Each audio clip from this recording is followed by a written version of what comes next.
America loves putting black men in jail, even the famous ones. So for Diddy's indictment to take so long and for his enterprise to be protected, it begs the question, are there white millionaires puppeteering him who are really running this show and are the mastermind behind this? Clive Davis is a record producer who put Diddy on, taught him everything he knows, and there's rumors that they were in a relationship together. There is a tape of Clive Davis talking about how he's attracted to men. We know that Diddy has allegations of grooming and making famous men his boy toys. You would assume he learned that from somewhere.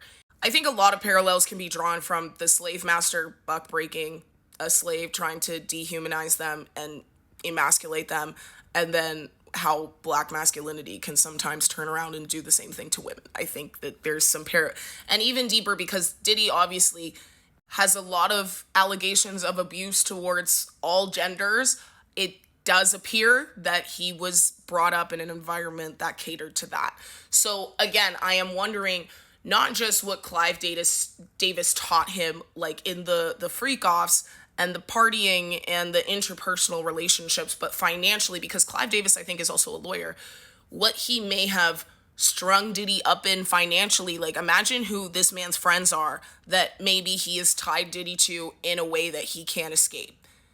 Do you know what I'm saying? Like, I don't think this man would ever let this man go, no strings attached.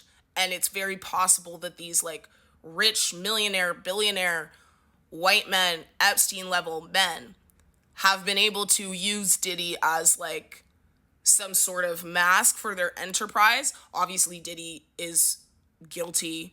I'm just saying, I am imagining that there's a lot of rich white men who are being more covered in what's happening right now. They're still in the shadows, but they very much could be guilty as well. Like, I just think there's this guy is not in jail right now, and that's weird to me. Do you know what I'm saying? I just think that this is probably a lot bigger than we even have any idea where it's going to go. Because I just think that this operation would not have been so protected for so long if there weren't a lot of like white millionaires involved, like pulling the strings. If Clive Davis is also a lawyer, he's going to tell Diddy how to do this in a smart way, and also probably hook him up with like those law enforcement government connections that keep people protected. And then people are saying like the first raid was the LAPD going and like getting evidence that would indict the government or like the police.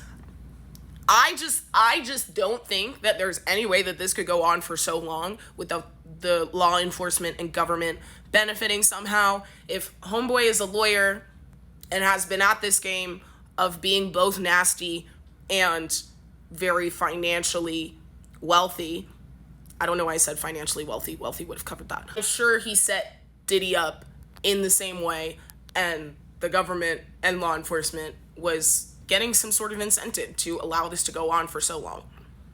And I think it makes sense that like Clive Davis and his buddies, whoever these like faceless white millionaire billionaires are, can let some sort of trafficking go on under, of course, a black music mogul. That it just seems like mastermind planning that is not just beginning and ending with this man, especially since he learned everything from this man.